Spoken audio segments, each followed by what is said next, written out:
औरतों की जुबान पर लगाम लगाने वाला परिवार। शहर के एक बड़े मैरिज हॉल में रोशनी की चकाचौंध के बीच धूमधाम से एक शादी का फंक्शन हो रहा है। शादी में शहर के एक बड़े कारोबारी धर्मपाल मेहता भी अपने पूरे परिवार के साथ आए हैं। घर के सारे मर्द जहां सबसे घुल मिलकर बातें कर रहे हैं, वहीं घर की औरतें घबराई हुई सी एक कोने में चुपचाप खड़ी हैं। अरे आप लोग यहाँ कोने में चुपचाप क्यों खड़ी हैं? चलिए ना, सभी महिलाएं वहाँ नाच गा रही हैं, आप लोग भी आइए हमारे साथ। नहीं बेटा, तुम जाओ, मेहमानों का ध्यान रखो, हम लोग यहाँ बिल्कुल ठीक है। बहू तुम तो चलो बेटा, देखो तुम्हारी उम्र की बहुएं बेटियां सब कितना एंजॉय कर रही हैं और तुम यहाँ खड़ी हो। चलो मैं तुम्हें सबसे मिलवाती हूँ। नहीं चाची जी, मैं यही ठीक हूँ। महिमा बहन, तुमने तो अपनी बहू पर काफी लगाम कस कर रखी हुई है। देखो, जहाँ बाकी सब हंसी मजाक कर रही है और ये बेचारी तुम लोगों के साथ कोने में दुपक कर खड़ी है। नहीं चाची जी, ऐसी कोई बात नहीं है, वो दरअसल मुझे ही ज्यादा बातचीत करना पसंद नहीं है ना, इसलिए। दादी जी, मम्मी तो हमेशा ऐसे ही चुप रहती है, दादाजी को पसंद नहीं है ना ज्यादा बोलना। अच्छा हाँ, और सिर्फ मम्मी नहीं, बड़ी दादी और बुआ भी ज्यादा नहीं बोलते, ज्यादा दादी जी कहते हैं। जितना दादाजी कहते हैं बस उतनी ही बातें करते हैं। अच्छा, लेकिन क्यों ऐसा? दादाजी को ज्यादा बात करना पसंद क्यों नहीं है? हाँ बताओ बेटा, इसलिए ये सब इतनी चुप नजर आ रही है ना? अरे आप भी किससे बात करने लगी हैं? ये तो बच्ची है बेचारी, भला इसे घर की बातों की क्या ही समझ है, जो मुंह में आता है कह देती है। आप झूठ क्यों बोल रही हो बड़ी दादी जी? बड़े दादाजी कहते हैं ना कि घर की औरतों को अपनी जुबान पर लगाम रखना चाहिए, तभी गृहस्थी अच्छे से चलती है, वरना औरतें तो झगड़े पर उतर आती हैं। अच्छा ऐसी बात है क्या? बहन जी, हम तो आपके परिवार को एक आदर्श परिवार समझते थे। हाँ, और आपके घर के मर्द औरतों के बारे में ऐसा सोचते हैं, हमें तो अंदाजा भी नहीं था। अरे भाई, आप भी किसकी बातें सुन रही हैं? इससे भला किस बात की समझ है? घर में एक आध बार कोई बात सुन ली और बस दिमाग में डाल ली। और नहीं तो क्या, आप तो हमारे परिवार को जानती ही है, शहर का कितना रसूखदार परिवार है हमारा, कितना नाम है हमारे परिवार का। हाँ ठीक है बेटा, छोड़ो, चलो वरमाला की रस्म शुरू हो रही है, हम सब स्टेज के पास चलते हैं। गीता देवी, महिमा जी, रागिनी और सरिता स्टेज के पास आती हैं और वहां भी चुपचाप खड़ी रहती हैं, जबकि बाकी सब हंसी मजाक कर रहे थे। तभी एक आपस में हंसते और मस्ती करते हुए कपल को देखकर निहारिका कहती है, मम्मी ये अंकल आंटी भी तो आपके और पापा की तरह ही है, लेकिन ये लोग कितने अच्छे से बातें कर रहे हैं, ऐसी मजाक कर रहे हैं। हाँ बेटा, आप और पापा ऐसा क्यों नहीं करते हो? आप क्यों आपस में बात नहीं करते हो? बेटा बात करने देंगे तब करेंगे ना। तुम्हारी मम्मी तो बेचारी चाहती है बात करना, लेकिन तुम्हारे पापा को तुमने देखा है ना, कभी मम्मी से बात करते हो? सही बात है बुआ जी, लेकिन मेरी सारी फ्रेंड्स के मम्मी पापा भी एक दूसरे से अच्छे से बात करते हैं। हमारे यहाँ तो आप सब भी हमेशा चुप ही रहती हो। चुप हो जाओ निहारिका, कब से बोली जा रही हो? बच्चों को इतनी बड़ी बड़ी बातें नहीं करनी चाहिए, जितना बोलने के लिए कहा जाए बस उतना ही बोला करो। लेकिन ऐसा क्यों मम्मी? मुझे भी नहीं पता ऐसा क्यों, तुम बस अपनी जुबान पर कंट्रोल रखा करो। तुम जानती हो ना कि बड़े दादाजी घर में क्या करते हैं। फिर तुम भी चुप रहा करो सरिता, तुम्हारे दादाजी सुन लेंगे तो अभी चिल्लाने लगेंगे और अच्छा खासा तमाशा खड़ा कर देंगे, ये भी नहीं सोचेंगे कि हम कहाँ खड़े हैं। सरिता तुम्हें इसे समझना चाहिए, तो उल्टा तुम इसे भड़का रही हो। तुम्हें तो पता है ना कि ये तो बच्ची है, यहाँ सबके सामने कुछ भी बोल देगी तो बात कितनी बढ़ जाएगी। तीनों महिलाएं निहारिका और सरिता को समझा रही होती हैं कि तभी राघव और माधव वहां आकर धीमी आवाज में गुस्से से कहते हैं, हम लोग तब से देख रहे हैं, तुम लोगों का मुंह चलता ही जा रहा है। क्या दिखाना चाहती हो तुम लोग? लोगों को अपनी आवाज सुनाना चाहती हो क्या?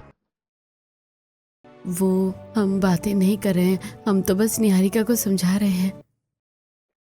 अच्छा, समझाने का भी एक ढंग होता है, ये ऊंची आवाज में समझाया नहीं जाता, और अपनी आवाज नीची रखो। यूं 10 लोगों को अपनी आवाज सुनाने की जरूरत नहीं है, तुम लोगों को अपनी जुबान पर लगाम लगा कर रखा करो, समझी? इतना कहकर दोनों वहां से चले जाते हैं और रागिनी कहती है, जुबान पर लगाम ही तो लगा कर रखते हैं हमेशा, तब से और क्या कर रहे हैं? बुद्ध बनकर ही तो खड़े हैं ना यहाँ। कुछ देर बाद खाना होता है और उसके बाद सब लोग घर आ जाते हैं। अगले दिन सुबह सब डाइनिंग हॉल में बैठे हैं। घर की सारी महिलाएं किचन में काम कर रही हैं और टीवी पर कोई डिबेट चल रही है।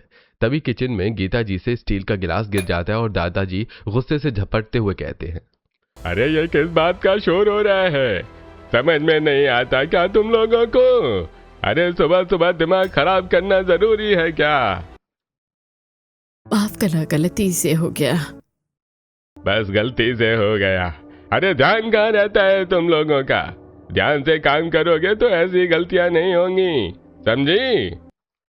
मम्मी से गलती से हो गया है बाबूजी, जानबूझकर नहीं गिराया उन्होंने।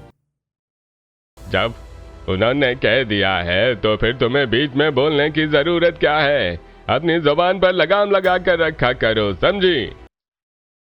मैंने तो कब से अपनी जुबान पर लगाम लगा कर रखी हुई है बाबूजी। काश मैंने उस वक्त अपनी जुबान पर लगाम लगा ली होती ना, तो आज मुझे यूं घुट घुट कर जीना नहीं पड़ता।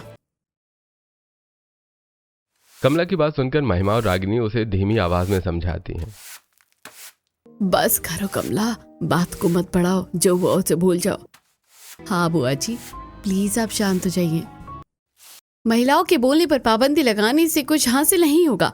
उन्हें हमेशा चुप रहने की सलाह दी जाती है ताकि उनकी गृहस्थी बची रहे। लेकिन दोस्तों, ये गलत बात है। इससे घर तो नहीं बसेगा, लेकिन मन में डर जरूर बस जाएगा।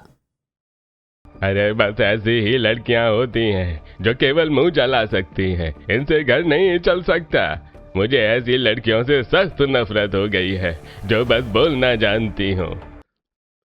मैंने तो जानबूझकर सिया की डिबेट लगाई थी, मुझे क्या पता था कि ऐसी डिबेट आ जाएगी। दादाजी को तो सिया से नफरत है, अभी बात करूंगा तो बात पूरी तरह से बिगड़ जाएगी। कुछ देर में नाश्ता लगता है और सभी लोग नाश्ते की टेबल पर आते हैं। औरतें चुपचाप खाती हैं, लेकिन मर्द रोज की तरह खाने में कमियां निकालते हैं। पराठे करने वाला मुंह में डालते ही राघव कहते हैं, अरे ये कैसा पराठा बनाया है आज? नमक के अलावा और कोई भी स्वाद नहीं है इसमें। आलू के पराठे में नमक ज्यादा डाल दिया और चटनी में नमक ही नहीं है, हद है भाई। अरे इस घर की औरतों को आज तक ढंग का खाना बनाना नहीं आया है। पता नहीं दिमाग कहाँ रहता है, शायद हमारा नसीब ही खराब है। इतनी बातें सुनकर भी महिलाएं अपनी सफाई में कुछ नहीं कहती, क्योंकि उन्हें इतनी भी इजाजत नहीं होती। वो चुपचाप मुंह नीचे करके सबकी बातें सुनते हुए खाना खाती हैं। नाश्ते के बाद सरिता करण से कहती है, भैया आज आप मुझे कॉलेज तक छोड़ दोगे प्लीज? मुझे बहुत देर हो गई है आज। देर कब नहीं होती है तुझे? ठीक है, तैयार होकर राजा, मैं छोड़ दूंगा। सरिता को कॉलेज में छोड़कर करण सिया से मिलने चला जाता है। सिया और करण 3 साल से एक दूसरे को पसंद करते थे और शादी करना चाहते थे। सिया से मिलकर करण कहता है, सिया आज मैंने सोचा था कि मैं अपने घर में हमारे रिश्ते की बात करूंगा। अच्छा, फिर की तुमने बात?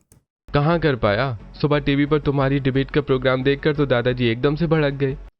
क्यों? ऐसा क्या था उस डिबेट में? बल्कि आज का टॉपिक तो काफी अच्छा था। हाँ, लेकिन दादाजी गुस्सा होते हुए कह रहे थे कि कितना बोलती है ये लड़की। अजीब बात है, लोग तो मुझे मेरी बातों की वजह से ही अप्रिशिएट करते हैं, और तुम कह रहे हो कि तुम्हारे दादाजी को मेरा बोलना अच्छा नहीं लगा। आखिर क्यों? देखो सिया, ये सब मैं तुम्हें अभी नहीं बता सकता हूँ, लेकिन मेरे दादाजी और पापा जरा कंजर्वेटिव माइंडसेट के हैं। सिया, मैं तुमसे एक बात कहूँ? हाँ हाँ कहो ना करण। तुम मुझसे प्यार करती हो ना? ये कैसे सवाल है करण? मैं तुमसे प्यार करती हूँ, इसलिए मैं तुमसे मिलने आई हूँ ना। बोलो क्या बात है? वो सिया, हम दोनों ना मंदिर में शादी कर लेते हैं। हम तुम्हारे मम्मी पापा को बता देंगे। ऐसा क्यों करण? तुम मंदिर में शादी क्यों नहीं करना चाहते हो? अपने घर में कुछ नहीं बताओगे क्या? वो सिया देखो, तुम्हारे प्रोफेशन के कारण मेरे घर के मर्द कभी हमारे रिश्ते के लिए हाँ नहीं करेंगे। एक बार शादी हो जाए तो बाद में वो कुछ नहीं कर पाएंगे। ये कौन सी बात हुई करण? अब अच्छा लगे चाहे बुरा, हमारे पास बस ये एक ही रास्ता है। हमें ऐसा ही करना पड़ेगा, वरना हमें अलग होना पड़ेगा। ये बहुत बड़ा फैसला है करण, मैं ये अकेले फैसला नहीं कर सकती। मुझे अपने मम्मी पापा से इस बारे में बात करनी होगी। हाँ बिल्कुल, तुम अपने मम्मी पापा को बताओ, फिर देखते हैं कि वो लोग क्या कहते हैं। सिया परेशान हो जाती है और अपने घर आकर अपने मम्मी पापा से इस बारे में सलाह मशवरा करती है। दीपा और सुरेश जी को पूरी बात समझाकर सिया कहती है, अब आप लोग ही बताइए मुझे क्या करना चाहिए। बेटा तुम खुद इस बात का फैसला करो, हमें तुम और तुम्हारी समझदारी पर पूरा भरोसा है। बेटा तुम जो फैसला करोगी सही करोगी, हम तुम्हारे फैसले के साथ हैं। पहले भी हमने तुम्हारा साथ दिया था और अब भी देंगे। पापा मम्मी, मुझे करण के परिवार वालों के बारे में ज़्यादा जानकारी नहीं है। मुझे पता ही नहीं है कि मैं वहाँ कैसे रहूँगी, लेकिन मैं करण से बहुत प्यार करती हूँ और उसके अलावा और किसी के बारे में सोच भी नहीं सकती हूँ। तो फिर ठीक है, तुम लोग करण जैसे कह रहा है वैसा ही करो, हमें कोई दिक्कत नहीं है। सिया चहकते हुए करण को फोन करती है और उसे सारी बात बताती है। करण, मेरे मम्मी पापा ने तो हाँ कर दी है, बस अब कोई प्रॉब्लम नहीं है, हम कल ही मंदिर में शादी कर लेते हैं। अरे ग्रेट, ठीक है तो फिर मैं सारी व्यवस्था करता हूँ, तुम ठीक समय पर अंकल आंटी के साथ मंदिर आ जाना। अगले दिन सिया दुल्हन की तरह सजकर अपने मम्मी पापा के साथ मंदिर आती है, जहाँ करण पूरी तैयारियों के साथ उसका इंतजार कर रहा होता है। पंडित जी पूरे रीति रिवाज के साथ दोनों की शादी करवाते हैं। हमेशा खुश रहो बेटा। करण, अब हमारी सिया को संभालने की जिम्मेदारी तुम्हारी है। करण, तुम दोनों की शादी ऐसे हालात में हो रही है कि अब तुम्हें सिया का ज्यादा ध्यान रखना होगा। अंकल आंटी आप बिल्कुल बेफिक्र रहिए, फिक्र मत कीजिए, मैं सिया को हमेशा खुश रखूंगा। सिया और करण घर आने के लिए रवाना हो जाते हैं। दोपहर के समय होता है, निवास के सामने गाड़ी रुकती है और उसकी आवाज से सब सोच में पड़ जाते हैं। अरे इस समय कौन आ गया? कोई आने वाला था क्या? नहीं तो आज तो कोई नहीं आने वाला था पापा, हो सकता है शायद कोई गेस्ट होंगे। हाँ, शायद कोई गलती से आ गया होगा, देखते हैं। सब वापस आकर हॉल में बैठ जाते हैं और तभी दरवाजे की बेल बजती है और घर में काम करने वाला मुरली दरवाजा खोलता है। सामने करण और दुल्हन की तरह सजी सिया को देखकर वो हैरान रह जाता है। अंदर से धर्मपाल जी की कड़कती आवाज आती है। अरे कौन आया है मुरली? कौन है दरवाजे पर? जी वो करण भैया आए हैं बाबूजी। अरे तो मेहमान बनकर दरवाजे पर क्यों खड़ा है? अंदर क्यों नहीं आ रहा है? जी वो ये जीजी वो क्या लगा कर रखा हुआ है? सीधे से बताता क्यों नहीं है? हट, मैं ही देखता हूँ। माधव दरवाजे पर आता है और दूल्हा दुल्हन के कपड़ों में सजे करण और सिया को देखकर वो भी हैरान रह जाता है और तुरंत अंदर जाकर सबको बुलाकर लाता है। उसे देखकर राघव गुस्से से लाल होते हुए कहते हैं, ये क्या हुलिया बना कर रखा है तुमने? तुम्हारे साथ ये लड़की कौन है? तुमने इसका हाथ क्यों पकड़ कर रखा है? अरे क्या मांझ रहा है ये? अरे ये तुम दूल्हा दुल्हन की तरह क्यों आए हो? ये सिया है दादाजी, और मैंने और सिया ने शादी कर ली है। एक मिनट, अरे ये तो वही टीवी वाली लड़की है जो उस दिन महिलाओं के बोलने की तरफदारी कर रही थी। तुमने इससे शादी कर ली? हाँ दादाजी, मैं सिया से बहुत प्यार करता हूँ। दादाजी मुझे पता था कि आप लोग इस शादी के लिए कभी नहीं मानेंगे, इसलिए मैंने चुपचाप से शादी कर ली। तुमने चुपचाप से शादी कर ली? इतना बड़ा कदम उठाने से पहले सोचा तक नहीं? शर्म नहीं आती तुम्हें? करण और सिया अभी भी दरवाजे के बाहर ही खड़े थे और उनके सामने खड़े धर्मपाल जी, राघव और माधव उनसे सवाल पर सवाल पूछ रहे थे। सिया सबकी बातें सिर झुकाकर सुन रही थी। घर की सभी महिलाएं पीछे खड़ी ये सब देख रही थी। तभी दादी जी हिम्मत जुटाकर कहती हैं, देखो, अब जो हुआ सो हुआ, शादी तो हो ही गई है ना। अब यूं घर के बाहर तमाशा लगाने का क्या ही मतलब है। वो अब इस घर की बहू है, उसे गृह प्रवेश करके अंदर आने दो। अरे ठीक है, लेकिन तुम्हें इस घर में रहना है तो हमारी 2 शर्तें हैं जो तुम्हें माननी होंगी। पहली ये कि इस घर की औरतें ज्यादा बात नहीं करती हैं और ऊंची आवाज में तो बिल्कुल नहीं बोलती। जी। और घर की बातें कभी बाहर नहीं करती हैं, ना ही घर के हर मामले में दखल अंदाजी करती हैं। हमें संस्कारी लड़कियां पसंद हैं। हमारे घर की औरतें कोई भी मसला हो, चाहे वो घरेलू हो या कारोबार से जुड़ा हो, किसी भी मामले में बहसबाजी नहीं करती। तुम्हें भी अपनी जबान पर लगाम लगा कर रखनी होगी। ये सब सुनकर सिया को काफी अजीब सा लगता है। उसके उतरे हुए चेहरे को देखकर करण उसका हाथ पकड़ लेता है और धीरे से कहता है, कोई बात नहीं, घबराओ मत, सब ठीक हो जाएगा। इस तरह गृह प्रवेश करके सिया घर के अंदर आती है। रागिनी उसे उसके कमरे में छोड़ने आती है और उसका हाथ अपने हाथ में लेकर प्यार से कहती है, सिया, मैंने तुम्हें कई बार टीवी में देखा है। तुम तो कितनी पढ़ी लिखी और कॉन्फिडेंट लड़की हो। तुम क्यों ऐसे घर में आ गई? क्या बात है भाभी, आप खोलकर बताइए ना मुझे। हम तो यहाँ घुट घुट कर मर रहे हैं, तुम्हें भी ऐसे ही मरना है क्या यहाँ? मतलब भाभी, अभी नीचे तुम्हें इतनी सारी बात कही गई, तुम्हें कुछ समझ नहीं आया क्या? यहाँ औरतों को अपने मन से कुछ भी बोलने का हक नहीं है। यहाँ वही बोलना है जो इस घर के मर्द चाहेंगे। सिया चुपचाप सुनती रहती है। यह सब उसके लिए एक अलग ही तरह का एक्सपीरियंस था, क्योंकि उसके घर के और यहाँ के माहौल में काफी फर्क था। दिन भर सोचने के बाद वो रात को करण से इस बारे में बात करती है। करण, तुमने मुझे दादाजी के स्वभाव के बारे में आइडिया दिया था, लेकिन वो तो इससे भी ज्यादा कड़क निकले। मैं तो उनकी बातों से हैरान रह गई। हाँ सिया, वो ऐसे ही है, अब क्या किया जा सकता है, तुम इतना मत सोचो। करण, मुझे तो लगा था कि वो केवल घर की बहुओं के मामले में स्ट्रिक्ट है, लेकिन वो तो सभी औरतों को एक जैसा ट्रीट करते हैं। बुआ जी, सरिता और निहारिका भी कितनी सहमी सी खड़ी थी, जबकि वो तो इस घर की बेटियां हैं। तुम सही कह रही हो सिया, बहू या बेटी सबके लिए समान ही सोच है उनकी। क्या दादाजी हमेशा से ही ऐसे ही थे करण? ऐसे ही चिल्लाना, गुस्सा होना और औरतों के मामले में इतनी कठोरता दिखाना कि उनसे बोलने का हक ही छीन लिया उन्होंने? नहीं सिया, दादाजी हमेशा से ऐसे नहीं थे, बल्कि मम्मी और दादी जी तो कहती हैं कि वो बहुत अच्छे थे, पूरा गांव उन्हें बहुत मानता था। अच्छा, फिर ऐसा क्या हो गया करण?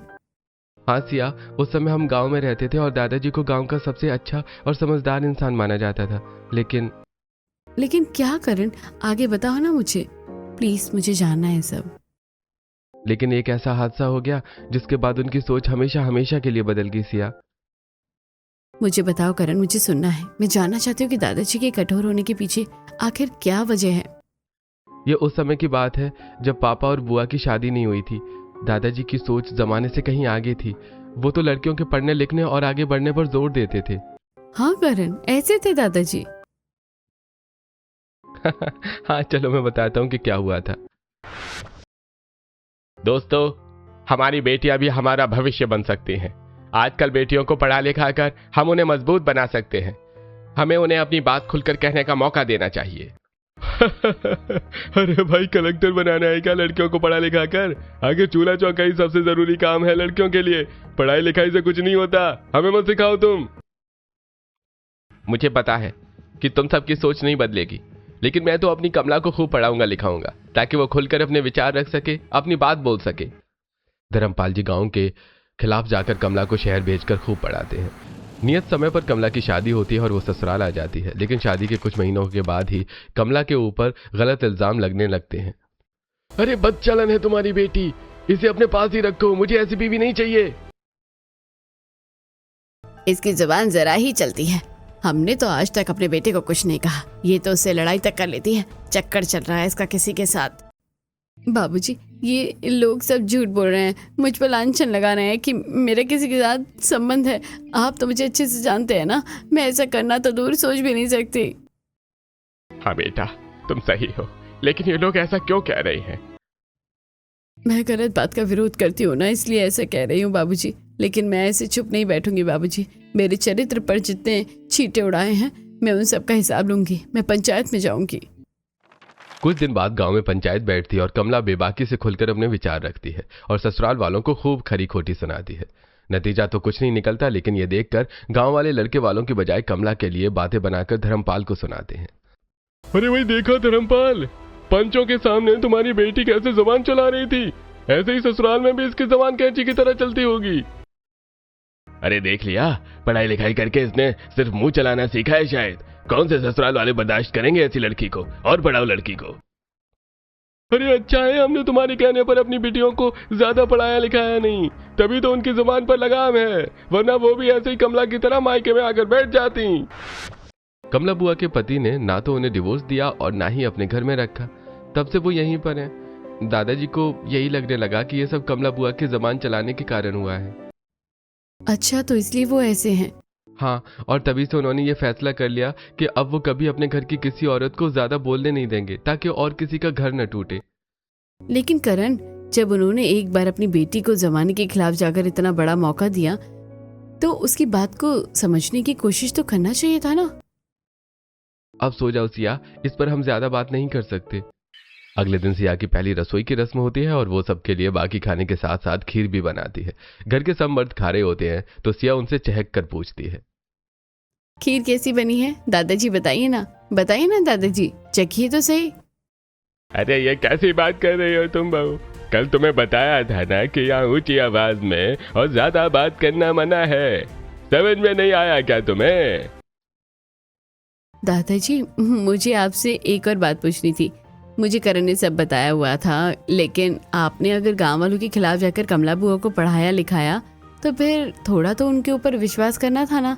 उनकी बात भी तो सुननी चाहिए थी आपको। तुम्हें किसने कहा इस मामले में दखल अंदाजी करने को? है, अपनी हद में रहो तुम। अपने आप को ज्यादा होशियार समझती हो तुम। क्या आपको अभी भी यही लगता है कि कमला बुआ ऐसी हरकत कर सकती है? आपको अपनी बेटी पर बिल्कुल भरोसा नहीं था दादाजी? ये गड़े मुर्दे उखाड़ने की क्या जरूरत है तुम्हें? कल तुम्हें समझाया था ना, समझ में नहीं आया तुम्हारे? करण, शायद हमारी बातें से समझ में नहीं आई है, तो ही इसे अच्छे से समझा देना। लेकिन बाबूजी सुने तो। अरे बहुत जबान चल रही है तुम्हारी, तुम ऐसे नहीं सुधरोगी। यहाँ सबको अपनी गलती की सजा जरूर मिलती है, तुम्हें भी इस बात की जरूर सजा मिलेगी। धर्मपाल बहुत ज्यादा गुस्से में आ जाते हैं और खाने की थाली उठाकर फेंक देते हैं। घर की बाकी औरतें घबराई हुई सी बुत बनकर खड़ी रह जाती हैं। कमला आगे बढ़कर कहती है, इस घर के लोगों की सारी तकलीफों की जड़ मैं ही हूँ। मेरी वजह से ये सब हुआ है, मैं ही बुरी हूँ। हाँ, तुम हो ही बुरी। अरे समझ जाओ इस बात को, तुम्हारी वजह से ये हुआ है सर। कमला रोते रोते अपने कमरे में चली जाती है और धर्मपाल जी गुस्से से लाल होते हुए सिया से कहते हैं, तुमने जबान चलाकर जो गलती की है उसके लिए तुम्हें ऐसी सजा मिलेगी कि तुम्हारी अकल ठिकाने पर आ जाएगी। हम तुम्हें सजा देते हैं कि तुम अपने माँ बाप से बात नहीं करोगी और घर के सारे काम करोगी। हाँ मुझे मंजूर है, लेकिन मैं भी इस घर में ये अत्याचार नहीं होने दूंगी। आप जिद्दी हैं तो मैं भी आपसे बड़ी जिद्दी हूँ। मैं भी घर के पूरे काम करूंगी और मम्मी पापा से भी कोई बात नहीं करूंगी। और कुछ दिन सिया सजा के तौर पर घर के सारे काम करती है। धर्मपाल जी उससे उसका फोन भी छीन लेते हैं, जिससे वो अपने मम्मी पापा से भी बात नहीं कर पाती। लेकिन काम की अधिकता से वो अब थकने लगती है और करण से कहती है, करण तुम दादाजी से बात करो ना, मुझसे काम नहीं हो पा रहा है। तुम तो मेरी हालत देख ही रहे हो ना। देख रहा हूँ सिया, लेकिन तुम्हें भी तो सोच समझकर कदम उठाना चाहिए था ना। क्यों इतना बड़ा चैलेंज स्वीकार कर लिया तुमने? फिर भी ठीक है, तुम फिक्र मत करो, मैं दादाजी से बात करता हूँ। करण धर्मपाल जी से इस बारे में बात करता है और उनका कड़वा जवाब सुनकर चुप हो जाता है। दादाजी, अब सिया को माफ कर दीजिए ना। घर के सारे काम करना उसके लिए मुश्किल हो रहा है, ऊपर से आपने उसका फोन भी रख लिया है। अरे तुम उसकी वकालत मत करो करण, उसे उसके लिए किए की सजा ही मिल रही है ये। और लानत है तुम पर कि तुमने अपनी बीवी नहीं संभाली गई। अरे उसकी बेलगाम जबान पर लगाम लगाना नहीं आया तुम्हें। धर्मपाल जी करण की बात नहीं सुनते। 2 दिन बाद सिया महिमा के पास जाकर कहती है, मम्मी जी, मुझसे अब ज्यादा काम नहीं हो पा रहा है। मुझे अपने मम्मी पापा से बात करनी है, वो भी परेशान हो रहे होंगे। आप कुछ करिए ना। ठीक है बेटा, फिक्र मत कर, मैं तुम्हारे ससुर जी से बात करती हूँ। तुम करण के फ़ोन से अपनी मम्मी पापा को फ़ोन कर लेना। वैसे तो ये चीटिंग होगी मम्मी जी, लेकिन मुझे करना पड़ेगा। वो लोग मुझे फ़ोन ट्राई कर रहे होंगे और परेशान हो जाएंगे। सिया करण के फोन से अपने मम्मी पापा को फोन लगाती है, लेकिन उसके कमरे के पास गुजरते ही धर्मपाल जी सुन लेते हैं। अपने मम्मी पापा से बात कर रही हो? शायद हार गई हो तुम। अब तो तुम्हारी ये सजा है कि तुम सबके कपड़े भी धोगी। तुम अब पूरे 2 दिन मुंह पर कपड़ा बांध कर घूमोगी ताकि तुम्हारी जुबान को थोड़ा आराम मिल सके। सिया को मुंह पर कपड़ा बांधकर अपनी जुबान को लगाम देने की सजा मिलती है। महिमा से उसकी हालत देखी नहीं जाती और वो राघव से इस बारे में बात करके उन्हें सिया की परेशानी बताती है। आप बाबूजी को समझाइए ना। सिया रसोई में अकेले काम करके थक जाती है बेचारी, फिर उसके मम्मी पापा से भी उसकी बात नहीं करवाई जा रही है। बच्ची है बेचारी, मुंह पर कपड़ा बांध कर घूमना पड़ रहा है बेचारी को। अरे बच्ची नहीं है वो, पहले ही सब समझाया था ना उसे। अब भुगते खुद और उसकी तरफदारी कर रही हो ना तो सुन लो, कल से घर में कोई काम वाली नहीं आएगी। सारा काम तुम दोनों सास बहू करोगी, यही तुम्हारी भी सजा है। सारी काम वालियां हटा दी जाती हैं और अब तो महिमा को भी सिया के साथ काम करना पड़ता है। माफ करना मम्मी जी, मेरी वजह से आपको भी काम करना पड़ रहा है। कोई बात नहीं बेटा, कुछ दिन की बात है। एक बार उनका गुस्सा उतर जाएगा तो सब ठीक हो जाएगा। लेकिन कमजोरी के कारण 2 दिन में ही महिमा की तबीयत खराब हो जाती है और डॉक्टर को बुलाया जाता है। डॉक्टर महिमा का चेकअप करती है और कहती हैं, ये काफ़ी कमज़ोर है, इसके लिए तो दवाई दे देती हूँ, लेकिन मुझे लगता है कि ये काफ़ी घुटन से भरे माहौल में रह रही हैं। कोई तनाव है इन्हें और इन्हें इससे बाहर निकालने की ज़रूरत है, वरना इनकी जान को खतरा है। अपनी माँ की इतनी बुरी हालत देखकर करण और माधव दुखी हो जाते हैं। वो एक दूसरे से इस बारे में बात करते हुए कहते हैं, माँ की हालत इतनी खराब हो जाएगी सोचा नहीं था। करण, मुझे बहुत दुख हो रहा है, हमने कभी माँ के बारे में सोचा ही नहीं। अब हमें माँ का खूब ध्यान रखना होगा। हाँ भैया, नहीं तो हम उन्हें हमेशा के लिए खो देंगे। फिर जिंदगी भर इसी पछतावे की आग में जलते रहेंगे कि हमने माँ के लिए कुछ किया क्यों नहीं। करण और माधव महिमा का खूब ध्यान रखते हैं और उनकी तबीयत में सुधार थोड़ा आ जाता है। एक दिन धर्मपाल के पास कोई मिलने आता है और उनके जाते ही वो सब पर बरसने लगते हैं। अरे निहारिका कहाँ है? बुलाओ उसे, अभी के अभी बुलाओ। क्या हुआ दादाजी? निहारिका ने कुछ किया क्या? क्या हुआ है पूछ रही हो? अरे तुम्हारी लड़की ने समाज में मेरी नाक काट दी। उस दिन शादी में उस बड़बोली ने मेरी खूब बुराई की थी ना, कि मैं घर की औरतों पर जुल्म करता हूँ, उन्हें बोलने नहीं देता। बच्ची है बेचारी, इसे हमने समझाया था तो समझ गई थी। अब तो कितनी पुरानी बात हो गई है, माफ भी कर दीजिए। इसे और माफ कर दूं? अरे मैं तो इसे सजा देने वाला हूँ, इसके मुंह पर पट्टी लगाकर, ताकि ज्यादा बोलना हमेशा के लिए भूल जाए। इसके बाद इसे ये सजा हमेशा याद रहेगी और इसकी जुबान पर लगाम रहेगी। ये कैसी सजा है दादाजी? मेरी फूल सी बच्ची है बेचारी, उसके साथ ऐसा जुल्म मत कीजिए, मैं उसे समझा दूंगी। समझाया होता तो कब के समझा चुकी होती। और अब इसके साथ तुम भी सजा भुगतोगी। तुम्हारे मुंह पर भी पट्टी बनेगी और तुम कड़ी धूप में छत पर बैठकर पापड़ बनाओगी। ये तो सही नहीं है दादाजी, इतनी सी बात की इतनी बड़ी सजा क्यों दे रहे हैं आप? हाँ, दे रहा हूँ, ताकि आगे इस तरह की गलती ना हो, और जब तुम्हारी सजा चलेगी तब तुम्हारी बेटी को देख नहीं पाओगी। ऐसा मत कीजिए, बेचारी बच्ची का तो सोचिए, दोनों बीमार पड़ जाएंगी। इसी तरह महिमा और सिया भी समझाती हैं, लेकिन समझने के बजाय धर्मपाल जी उन्हें भी सजा सुना देते हैं। तो अब तुम सब सारी औरतें तरफदारी पर उतर आई हो ना, तो अब तुम सब सजा भुगतोगी। जाओ, रागिनी के साथ छत पर पापड़ बनाओ। धर्मपाल के कहने पर निहारिका और रागिनी के मुंह पर भी पट्टी बांध दी जाती है। निहारिका को एक कमरे में बंद करके रागिनी और बाकी सबको छत पर पापड़ बनाने के लिए जाना पड़ता है। कड़ी धूप में सबकी हालत खराब हो जाती है। पता नहीं हमें और कितना भुगतना पड़ेगा, कब इस नरक जैसे जीवन से छुटकारा मिलेगा हमें। छोटी सी बच्ची का भी नहीं सोचा, कैसी हालत कर दी बेचारे की। कुछ तो करना ही होगा, हम कब तक ऐसे रहेंगे? मैं चुपके से जाकर निहारिका को देख कर आती हूँ। सिया चुपचाप सिया को देखने जाती है। मुरली उसके कमरे के बाहर पहरेदार बनकर खड़ा होता है। सिया पलटती है, तब मुरली उसे देख लेता है और कहता है, निहारिका, बेबी की तबीयत खराब हो रही है। भाभी जी, मैं ठहरा नौकर आदमी, लेकिन आप तो कुछ कीजिए। मैंने बेबी को चुपके से पट्टी हटाकर पानी पिलाया था, लेकिन भूखी है वो बेचारी। सुनकर सिया परेशान हो जाती है, लेकिन रागिनी के सामने कुछ नहीं कहती। उसे इस बात की तसल्ली होती है कि मुरली निहारिका को पानी तो दे रहा था, वरना गर्मी में उसकी हालत और खराब हो जाती। सिया कमला से पूछती है, बाबूजी, आपने कभी अपने लिए आवाज क्यों नहीं उठाई? आप तो सही थे ना, फिर भी कोई तो प्रूफ होगा ना आपकी बेगुनाही का। बाबूजी ने मेरी बात की कहाँ ही सुनी कि मैं अपनी सफाई दे पाऊं। वैसे मेरे पास सबूत के तौर पर बस मेरे ससुराल में पड़ोस में रहने वाली मेरी सहेली माया है, जो सबको सच बता सकती है। इधर निहारिका की तबीयत खराब होती जाती है और रागिनी का बेटा शुभम अपनी माँ और छोटी बहन की हालत देखकर परेशान होकर रोने लगता है। शुभम धर्मपाल जी का चहेता था। उसे रोता देखकर धर्मपाल जी उसे पुचकारते हुए पूछते हैं, अरे क्या हुआ मेरे राजा बेटा को? किसने परेशान किया? बताओ, हम उसको खूब मारेंगे। आपने ही परेशान किया है मुझे बड़े दादाजी। अरे वो कैसे बेटा?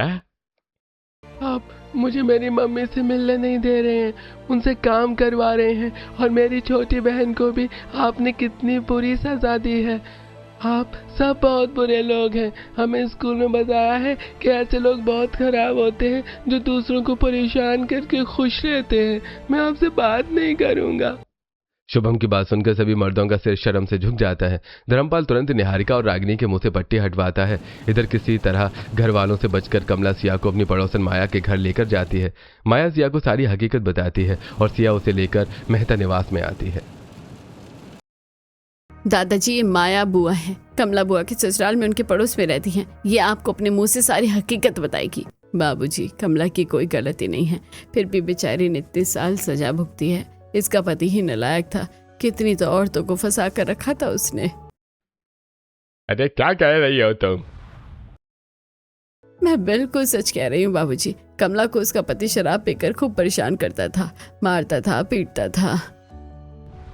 पूरे मोहल्ले को पता है ये बात, लेकिन उस नीच के डर से कोई सामने नहीं आया बताने को। मैं भी अपने बच्चों का सोचकर डर गई थी। कमला, मुझे माफ कर दे बेटी, मुझसे बहुत बड़ी गलती हो गई। सच में गलती हो गई है बाबूजी हम सबसे। बेचारी कमला का पक्ष लेने वाला कोई नहीं था और उसने खुद का पक्ष लेते हुए अपनी बात कही तो आपने ही उसकी जुबान बंद कर दी। सबकी आंखों में पछतावे के आंसू आ जाते हैं। सिया कहती है, आपको बस कमला बुआ की जुबान दिखाई थी, उनका दर्द नहीं दिखा। आप कहते हैं कि औरतों की जुबान चलाने से परिवार खराब होता है, लेकिन कमला बुआ का कौन सा परिवार था, उनका तो सब कुछ छिन गया था। मुझे मेरी गलती का एहसास हो गया है। मैं अपने रास्ते से भटक गया था। अब मैं फिर से वही 30 साल पहले वाला धर्मपाल बनूंगा और औरतों की शिक्षा के लिए काम करूंगा ताकि वो अपना पक्ष खुलकर रख सके।